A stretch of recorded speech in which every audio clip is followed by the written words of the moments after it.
दोस्तों, भारत और बांग्लादेश के बीच बॉर्डर पर जिस तरह के हालात बन रहे हैं, अब बांग्लादेश सैन्य स्तर पर बड़े कदम उठाने की तैयारी कर रहा है। एक तरफ तो बॉर्डर पर अतिरिक्त तैनाती और वो भी 60,000 से ज्यादा सैनिकों की तैनाती पूरे भारत बांग्लादेश बॉर्डर पर बांग्लादेश ने की है। भारत बांग्लादेश सीमा दुनिया की सबसे बड़ी सीमा में से एक मानी जाती है। बांग्लादेश का आरोप है कि भारत जबरदस्ती लोगों को बांग्लादेश में भेज रहा है और इसी को रोकने के लिए इतनी बड़ी तैनाती उसने की है।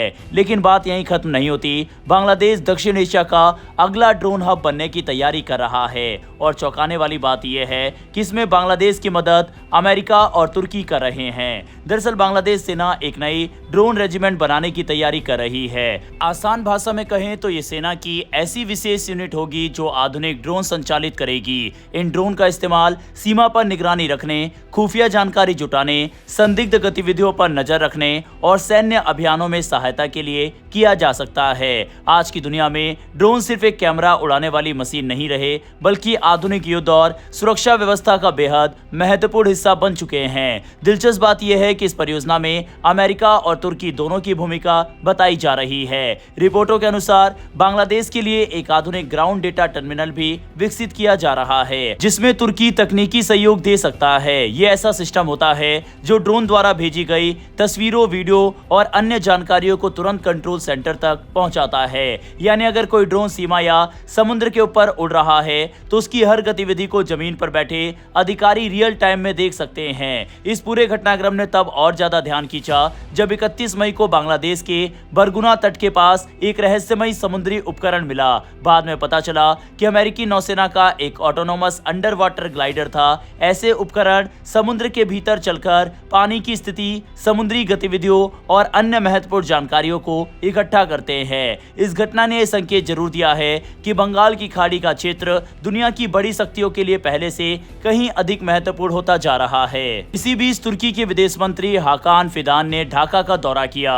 इस यात्रा के दौरान बांग्लादेश और तुर्की के बीच रक्षा सहयोग को लेकर कई अहम चर्चाएं हुई। दोनों देशों ने रक्षा और विदेश मंत्रालय स्तर पर एक संयुक्त समिति बनाने पर सहमति जताई। इसका उद्देश्य दोनों के बीच सहयोग को और मजबूत करना है, खासकर रक्षा तकनीक और रक्षा उद्योग के क्षेत्र में। तुर्की की दिलचस्पी सिर्फ हथियार बेचने तक सीमित नहीं दिखाई दे रही। रिपोर्टों के अनुसार वह बांग्लादेश में रक्षा उपकरणों के निर्माण से जुड़ी फैक्ट्रियां लगाने की संभावना भी तलाश रहा है। इनमें ड्रोन, टैंक और विभिन्न इलेक्ट्रॉनिक रक्षा प्रणालियां शामिल हो सकती है। बांग्लादेश सरकार ने भी चिट्टोग्राम में एक विशेष आर्थिक क्षेत्र तुर्की के निवेश के लिए उपलब्ध कराने की बात कही है। अगर ये योजना आगे बढ़ती है तो इसका मतलब केवल नए कारखाने लगना नहीं होगा, इसका अर्थ होगा नई तकनीक का आगमन, स्थानीय स्तर पर उत्पादन, रोजगार के अवसर और भविष्य में रक्षा निर्यात की संभावनाएं। यही वजह है कि इस पूरे प्रोजेक्ट को केवल सैन्य योजना नहीं बल्कि एक औद्योगिक और आर्थिक अवसर के रूप में भी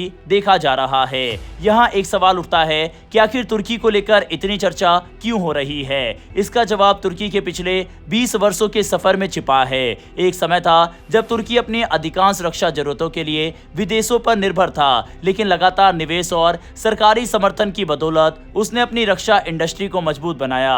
आज तुर्की दुनिया के सबसे तेजी से उभरते रक्षा निर्यातकों में गिना जाता है। विशेष रूप से तुर्की के ड्रोन पूरी दुनिया में चर्चा का विषय बने हुए हैं। यूक्रेन से लेकर अफ्रीका और एशिया के कई देशों तक तुर्की के ड्रोन का इस्तेमाल किया जा रहा है। इनकी लोकप्रियता का एक बड़ा कारण यह है कि ये कई पश्चिमी विकल्पों की तुलना में कम लागत वाले और अपेक्षाकृत जल्दी उपलब्ध होते हैं। रॉयटर्स की एक रिपोर्ट के अनुसार तुर्की का रक्षा निर्यात 2021 की तुलना में 3 गुना से अधिक बढ़कर लगभग 10 अरब डॉलर तक पहुंच चुका है। यही नहीं, यूरोप और अमेरिका को होने वाला उसका रक्षा निर्यात भी तेजी से बढ़ा है। इससे पता चलता है कि तुर्की अब केवल क्षेत्रीय शक्ति नहीं बल्कि वैश्विक रक्षा बाजार का एक महत्वपूर्ण खिलाड़ी बन चुका है। इस सफलता के पीछे कई कंपनियों का योगदान रहा है। बाइकर, टर्किश एरोस्पेस इंडस्ट्री, आर्को डिफेंस और काले जैसी कंपनियां लगातार नए उत्पाद विकसित कर रही है। माना जा रहा है कि भविष्य में इनमें से कुछ कंपनियां बांग्लादेश में भी निवेश कर सकती हैं। बांग्लादेश की योजना सिर्फ ड्रोन खरीदने तक सीमित सीमित नहीं है। रिपोर्टों के अनुसार वहां की सरकारी रक्षा इकाइयां भविष्य में ड्रोन निर्माण और रक्षा उत्पादन में भागीदारी कर सकती है। अगर ऐसा होता है तो बांग्लादेश धीरे धीरे रक्षा उपकरणों का उपभोक्ता देश होने से आगे बढ़कर निर्माता देश बनने की दिशा में कदम रख सकता है। इस पूरी कहानी का एक आर्थिक पहलू भी है। तुर्की और बांग्लादेश दोनों आपसी व्यापार को बढ़ाकर लगभग 2 अरब डॉलर तक पहुंचाने का लक्ष्य रख रहे हैं। रक्षा उद्योग को इस लक्ष्य का महत्वपूर्ण हिस्सा माना जा रहा है। इसीलिए ये सहयोग केवल सुरक्षा तक सीमित नहीं बल्कि व्यापार और निवेश से भी जुड़ा हुआ है।